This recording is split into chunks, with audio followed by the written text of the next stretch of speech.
जैसे भी मैं अगर वीडियो के एग्जाम की बात करूँ तो 2,54,000 ने वहाँ पर फॉर्म फिल हम्म किया था। हम्म सिलेक्शन तो ऑब्वियसली बात है, टॉप 800 या 900 जितनी वैकेंसी है, 894 हम्म। उनका ही होना है। लेकिन हमें क्या करना है, अपनी कमियों को पहचानना। देखिए, अगर मैं बात करूं उत्तराखंड में, अगर आप किसी भी एग्जाम की तैयारी करें, चाहे वो यूके पीएससी की हो या आपका यूके ट्रिपल एस की हो या यूबीटीआर हो, तो मोस्टली सबसे ज्यादा जो इम्पोर्टेंट है वो आपका उत्तराखंड। ठीक है। हम्म। अब मोस्टली क्वेश्चन आते हैं कि उत्तराखंड की तैयारी कैसे करें, क्या कुछ इम्पोर्टेंट है।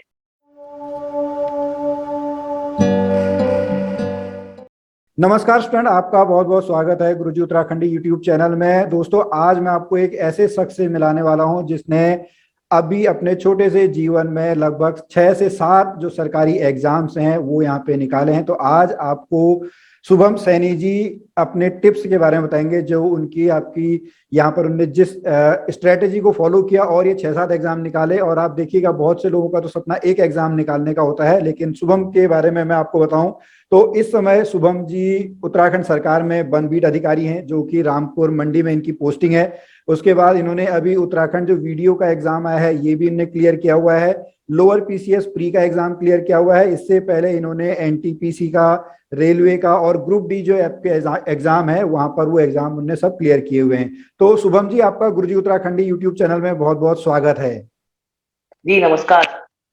शुभम जी, अब देखिए यहाँ पर जैसा मैंने अभी अपने स्टूडेंट को बताया कि बहुत से लोगों का सपना होता है कि एक ही सरकारी नौकरी का एग्जाम निकल जाए। आपने इतने जो है सरकारी नौकरी के जो एग्जाम्स हैं वो आपने क्लियर किए हुए हैं, तो आपने जो तैयारी है वो तैयारी किस हिसाब से आपने की? देखिए, अगर मैं बात करूँ तैयारी की, तो पहले से ही था कि सरकारी जॉब लेनी है, क्योंकि यहाँ पर मोस्टली दो चीजों का बेनिफिट मिलता है। एक तो ये कि आपकी लाइफ सिक्योर हो जाती है, और दूसरा हम्म। जो सबसे बड़ा जो उसका फायदा होता है वो ये कि आपकी जो समाज में है वो आपकी रिस्पेक्ट बढ़ जाती है। तो इसलिए ओके। पहले से ही रहा कि ज्यादा से ज्यादा एग्जाम क्रैक करने। अब हम्म एक छोटी सी समस्या रहती है, जैसे मान लीजिए एक एग्जाम अगर हमारा क्लियर हो गया, हम्म तो जो आपका क्षेत्र है, जो आपकी लोकेलिटी है, वहां पर एक वहम पैदा हो जाएगा कि इसका तो ऐसे तुक्का लग गया है, किस्मत अच्छी थी। ठीक है। तो हम्म इसलिए मेरा था कि ज्यादा से ज्यादा एग्जाम क्रैक कर ले, ताकि ये जो होता है कि हमारा किस्मत अच्छी थी या तुक्का लग गया, तो वो चीजें यहाँ पर आपके समाप्त हो जाती है। दूसरी चीज मैं हम्म। कहना चाहूंगा कि ज्यादा एग्जाम निकालने से क्या बेनिफिट होता है। देखिए, मान लीजिए आप अभी, मैं भी वन अधिकार हूँ, लेकिन मुझे प्रोफेशन यहाँ पर नहीं है। ठीक है। तो मुझे इससे और अच्छी चाहिए। ठीक है। कल हम्म आज मैं ग्राम विकास अधिकारी हो गया, कल को मेरा इसमें भी मन नहीं लगेगा कि यार नहीं, इससे और बढ़ा जाना है, क्योंकि हमारी एक ह्यूमैनिटी होती है कि हम्म बढ़ते रहे। ठीक है। हम्म। अभी जी। ओके, ठीक है। बहुत बढ़िया शुभम जी, ये है। तो आपने जो अपनी तैयारी शुरू की वो तैयारी आपने कैसे शुरू की? अगर हम पर्टिकुलरली उत्तराखंड की बात करें, उत्तराखंड में जो एग्जाम्स होते हैं, तो आपने अपनी तैयारी, अपना जो टाइम है वो किस तरीके से आपने मैनेज किया, क्या तैयारी की आपने? देखिए, अगर मैं बात करूं उत्तराखंड में, अगर आप किसी भी एग्जाम की तैयारी करें, चाहे वो यूके पीएससी की हो या आपका यूके ट्रिपल एस की हो या यूबीटीआर हो, तो मोस्टली सबसे ज्यादा जो इम्पोर्टेंट है वो आपका उत्तराखंड। ठीक है। हम्म अब मोस्टली क्वेश्चन आते हैं कि उत्तराखंड की तैयारी कैसे करें, क्या कुछ इंपॉर्टेंट है। तो मैं हम्म सभी जितने भी जीते हुए हैं उन सभी को मैं कहना चाहूंगा कि उत्तराखंड संपूर्ण ही इंपॉर्टेंट है। अगर आप उत्तराखंड में यूपी ट्रिपल एस की तैयारी कर रहे हैं तो 40 नंबर का उत्तराखंड आता है। अब हम्म आयोग ऐसा तो होगा नहीं कि नॉर्मल क्वेश्चन उठाएगा, वो सोचेगा कि ज्यादा से ज्यादा डीप लेके जाना है। ठीक है। तो हम्म। इससे उत्तराखंड एक अहम भूमिका निभाता है। साथ में जैसे मान लीजिए आपकी हिंदी हुई, वो एक अलग अपना निभाएगी। उसके ठीक है। साथ जीएस वो, और रीजनिंग। ठीक है। हम्म। अब मोस्टली बच्चों की प्रॉब्लम होती है रीजनिंग, सोचते हैं कि हम्म यार रीजनिंग 10 नंबर की आती है, नहीं करनी। लेकिन मैं आपको कहना चाहूंगा कि रीजनिंग सबसे ज्यादा इंपॉर्टेंट है, क्योंकि उसमें आपको कोई चीज याद करने की आवश्यकता नहीं। अगर आपने अपनी हम्म। रीजनिंग अच्छी कमांड है, तो 10 10 नंबर की रीजनिंग आती है, 10 6 7 8, वो आपके बिल्कुल फिक्स है, उसके लिए आपको कुछ भी याद करके नहीं जाना। ओके। लेकिन उत्तराखंड की अगर बात करूं, तो उत्तराखंड की बहुत जबरदस्त वाली भूमिका है, और उसमें हमें सबसे ज्यादा अपना देना चाहिए टाइम। ठीक है। ओके, बहुत बढ़िया शुभम जी। तो अगर हम चलिए उत्तराखंड की अगर हम बात करें, तो उत्तराखंड में कौन कौन सी जो पुस्तकें हैं उनका अध्ययन करना चाहिए? जी। देखिए, उत्तराखंड की मैं अगर बात करूं, मैंने भी पहले बताया कि बहुत ज्यादा इंपॉर्टेंट टॉपिक है, सिलेबस में काफी अच्छे नंबर देता है, 40 नंबर का आता है। तो इसके लिए अगर आपको पुस्तकें पढ़नी है, तो जैसे आपकी मोस्टली जो आजकल मार्केट में चल रही है वन लाइनर, एक तो आपके पास सभी वन लाइनर होनी चाहिए। दूसरा जो महत्वपूर्ण है, अजय सिंह रावत। ओके। तीसरी, गीता वाणी। और अगर आपका और ज्यादा इंटरेस्ट है तो आप बैजंत पांडे भी आप पढ़ सकते हो। ठीक है। घनश्याम जोशी भी एक अपनी महत्वपूर्ण निभाती है, अगर हम बात करें उत्तराखंड की हिस्ट्री। ठीक है। लेकिन हम्म। आजकल की समस्या मैं देख रहा हूँ, बच्चे क्या कर रहे हैं, ज्यादा वन लाइनर की ओर जा रहे हैं। लेकिन अगर आपकी शुरुआत है अभी, तो मैं आपको कहूंगा कि आपको मनोरंजन नहीं पढ़नी चाहिए, आपको पहले गहन अध्ययन करना चाहिए जो इनकी स्टैंडर्ड बुक है। जैसे मैंने आपको बताया कि अजय सिंह रावत या घनश्याम जोशी, या आपका अगर आपको भूगोल पढ़ना है तो राजेंद्र प्रसाद बलोदी, ठीक है। और अगर आपको और ज्यादा डीपली जाना है तो पूनिया जी की भी किताब है, और परीक्षा सवर्ण तो सबसे महत्वपूर्ण है, ठीक है। ठीक है। ओके।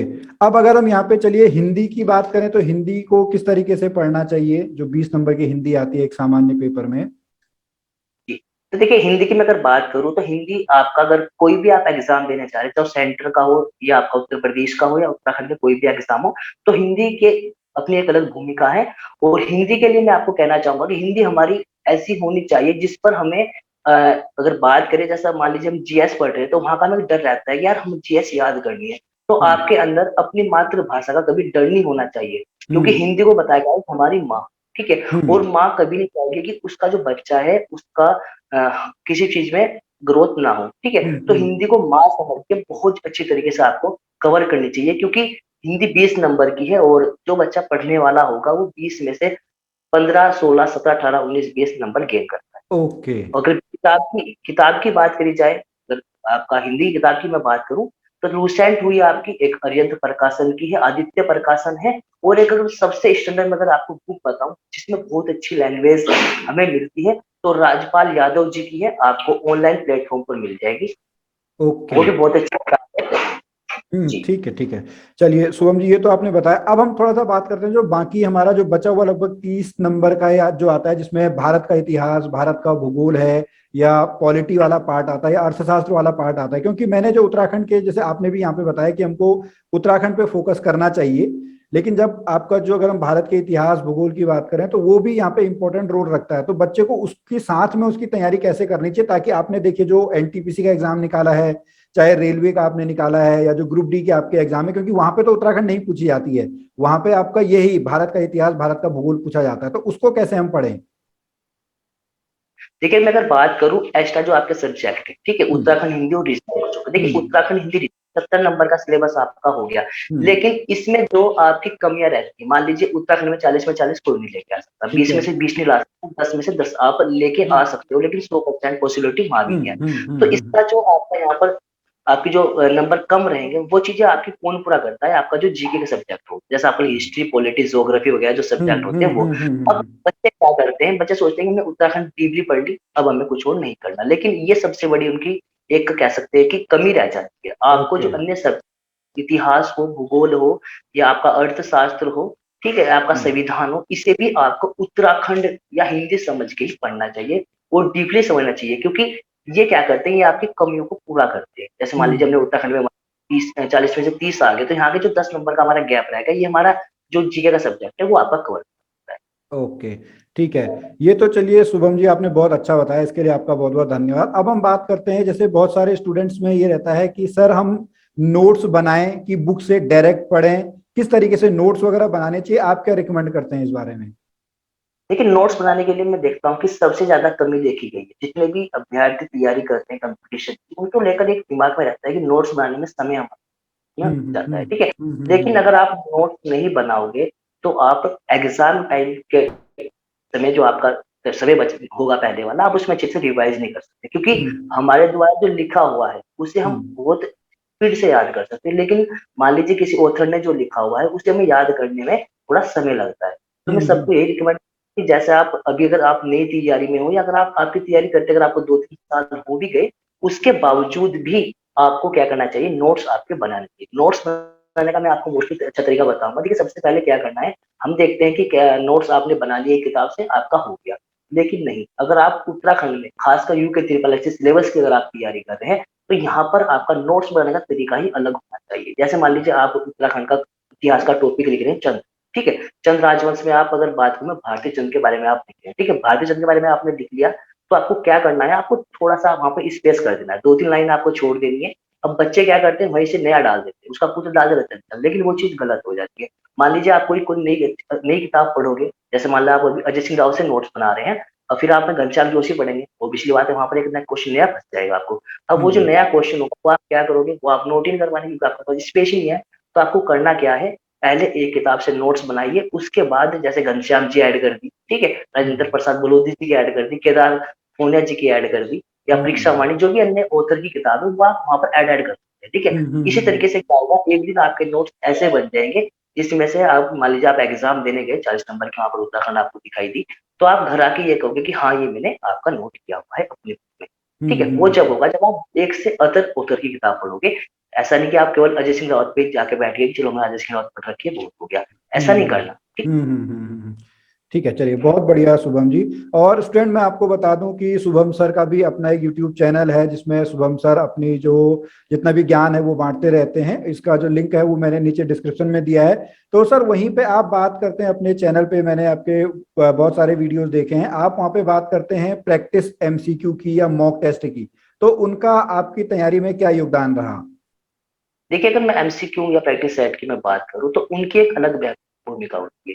मान लीजिए जैसे हम खाना खाते हैं तो खाने के साथ हम मिठाई भी लेते हैं, तो वो मीठे का काम करते हैं। अब मान लीजिए आपने तैयारी अच्छी लेवल की है, लेकिन आपको यही नहीं पता कि क्वेश्चन अटेम्प्ट कैसे करने हैं, किस तरीके से आपको वहां पर स्कोर करके आना, कितना स्कोर सेफ रहेगा, तो उसके लिए मॉक टेस्ट आपका प्रैक्टिस सेट इंपॉर्टेंट है। लेकिन एक मैं कमी देखता हूँ, क्या जो भी बच्चे नए लगे हैं कंपटीशन में, वो क्या करते हैं, वो जैसे आज से उन्होंने पढ़ाई शुरू की तो आज से मॉक टेस्ट लगाना शुरू कर देंगे। लेकिन वो चीज गलत है। पहले आप जो सिलेबस है आपका, मान लीजिए अगर आप यूबीटीआर या किसी भी एग्जाम की तैयारी करें, तो पहले आप जितना भी सिलेबस है वो कवर करें, कम से कम एक बार तो आप रिवाइज कर ही ले अपने सिलेबस को, उसके बाद प्रैक्टिस सेट आप लगा सकते हैं। लेकिन पहले सिलेबस कंप्लीट करें। ये नहीं है कि आपने सिलेबस कंप्लीट किया और आप डेली प्रैक्टिस सेट लगाए, तो उसका मैं बेनिफिट नहीं देखूँ, क्योंकि आपने उत्तराखंड पढ़ी, हिंदी आपने पढ़ी, तो क्या फायदा उसका प्रैक्टिस सेट, ठीक है सर। चलिए बहुत बढ़िया।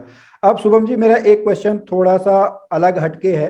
जैसे कि आपने इतने एग्जाम्स निकाले और हम बात कर रहे हैं आप अभी पर्टिकुलरली यहाँ पे पोस्टेड हैं, उसके साथ साथ आपने अन्य जो एग्जाम है उसको निकालने के लिए कैसे आपने टाइम मैनेज किया? क्योंकि इन सबका सिलेबस अलग अलग है। अगर हम बात करें लोअर पीसीएस का आपका लेवल अलग होता है, ठीक है, और ऐसे ही आपका जो ये वन बीट अधिकारी है या जो वीडियो है इनका तो खैर लगभग सेम होता है, लेकिन एनटीपीसी ग्रुप डी रेलवे का जो है इनका सिलेबस बिल्कुल ही डिफरेंट है। तो आपने इतने सब्जेक्ट एक साथ कैसे मैनेज करे पढ़ने के लिए? जी, देखिए कोई सा भी एग्जाम हो, चाहे सेंटर हो या स्टेट का एग्जाम या आपका उत्तर प्रदेश का एग्जाम हो, इसमें कुछ सब्जेक्ट तो कॉमन रहते हैं। लेकिन जैसा आपने बताया कि सेंटर में उत्तराखंड की जीरो है, तो उस चीज का लेकर देखो क्या है, मैंने आपको बताया कि आपको मान लीजिए आज आप तैयारी कर रहे हैं यूपी ट्रिपल के एग्जाम की, तो वहां पर उत्तराखंड आना ही आना है। तो आपके पास अपने नोट्स, अगर आपके पास अपने नोट्स होंगे तो आप बहुत कम समय में उन्हें रिवाइज कर लोगे, ठीक है। अगर आपके पास अपने नोट्स ही नहीं होंगे, आप बुकों पर निर्भर रहोगे, तो उससे क्या होगा, उससे आप एक ही तरफ रह जाओगे, ठीक है। लेकिन मैं ये कहना चाहूंगा कि अपने नोट्स अगर आपके पास है, अब मान लीजिए मेरे पास अगर रेलवे के नोट्स हैं और मैं उत्तराखंड की तैयारी कर रहा हूँ और मेरे द्वारा बनाए हुए नोट्स हैं वो रेलवे वाले, तो मैं उसे कम समय में पढ़कर भी वहां पर अच्छा स्कोर कर सकता हूँ, ठीक है। लेकिन उसके लिए आपके पास जो सामग्री है वो एक अच्छी लेवल की होनी चाहिए। ये नहीं है कि आपने एक दो किताबों से नोट्स बना ली आपका हो गया। ओके, ठीक है, चलिए बहुत बढ़िया शुभम जी। अब शुभम जी एक क्वेश्चन मेरा आपसे और है, जैसे आपने अभी लोअर पीसीएस का प्री का एग्जाम आपने क्लियर किया हुआ है, तो अब आप आगे जो इसका मेंस एग्जाम आपका है उसके लिए आपकी क्या रणनीति है? जो आपके साथ में और लोग भी निकले हैं उनको भी थोड़ा सा पता लग सके कि किस तरीके से तैयारी करनी चाहिए।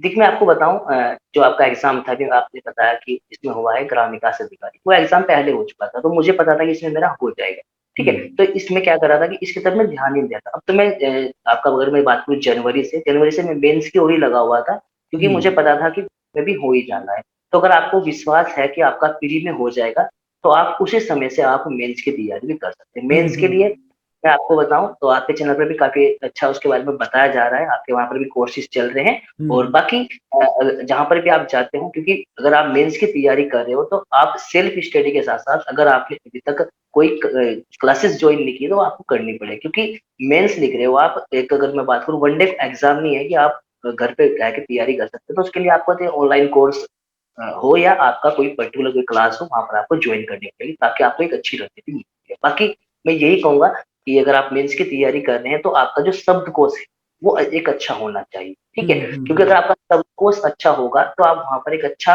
अपना प्रस्तुत कर सकते हैं, जो भी आप मटेरियल वहां पर सामने वाले को देते हो, ठीक है। अगर आपका शब्दकोश अच्छा नहीं है तो आप फिर उन्हीं शब्दों का यूज करोगे जो हम आपसी बोलचाल में करते हैं। लेकिन हमें आपसी बोलचाल वाले जो वहां पर शब्द हैं उन्हें खत्म करके नया शब्दकोश अपने अंदर लेकर आना, ये रणनीति मेंस एग्जाम। ओके, चलिए बहुत बढ़िया शुभम जी।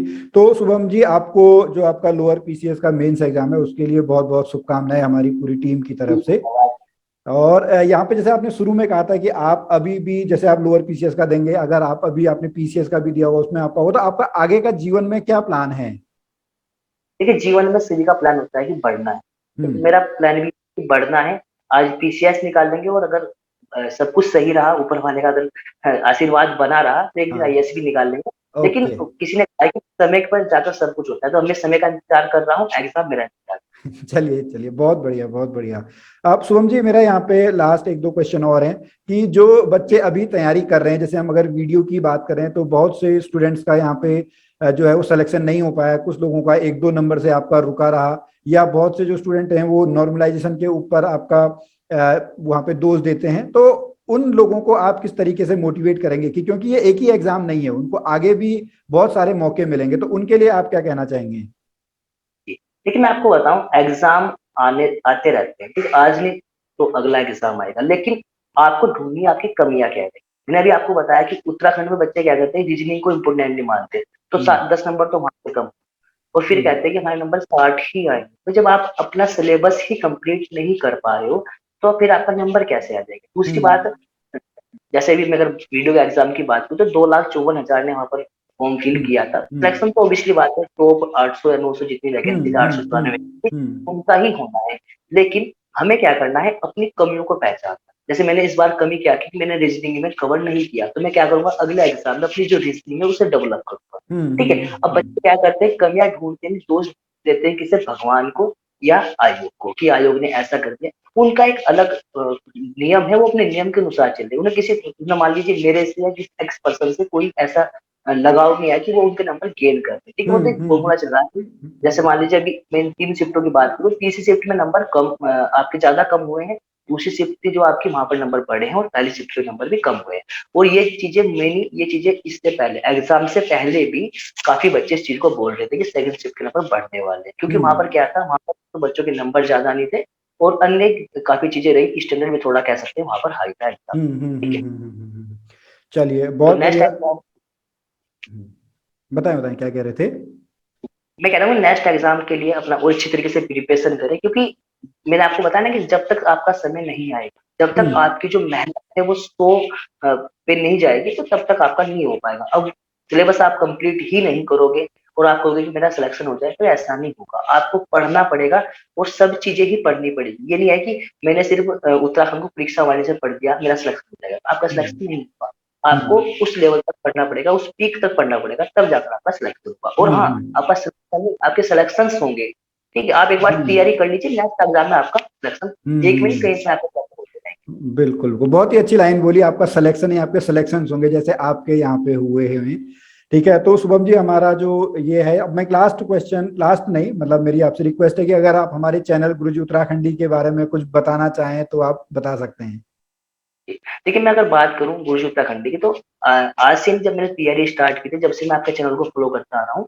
और अगर मैं बात करूँ यहाँ पर, मुझे सबसे अच्छी चीज क्या लगी, आप एक टीचर के साथ साथ एक जो अपनापन होता है, एक जैसे अपना पिता पुत्र का जो पन होता है, प्यार होता है, आप उसके तरीके से बच्चों को गाइड करते हो, जो चीज मुझे आपकी बहुत अच्छी लगी। और मैं इस चीज को काफी दिन से देखता भी आ रहा हूँ, क्योंकि चैनल की अगर मैं आपकी बात करूँ, तो जब मेरा चैनल नहीं था उससे पहले मैं आपके चैनल को देखता आ रहा हूँ, और काफी चीजें देखने मिली। साथ में आपकी जो एक चीज मुझे और अच्छी लगी, कि आपने भी जैसे मान लीजिए जो बच्चे कोचिंग नहीं जा पा रहे, आपके लिए उन्होंने ऑनलाइन कोर्सेज लिए, वो भी एक बहुत अच्छी बात है। और सबसे बड़ी बात, आपने जो ऑनलाइन कोर्स अभी तक बच्चों को अवेलेबल कराया, उनका जो प्राइस है वो भी आपने बहुत ही ज्यादा मिनिमम प्राइस रखा है, ताकि एक प्रोफेशनल के साथ साथ पर्सनली जो हमारा एक समाज सेवा का जो कर्तव्य होता है, आपने उसे भी निभाया है।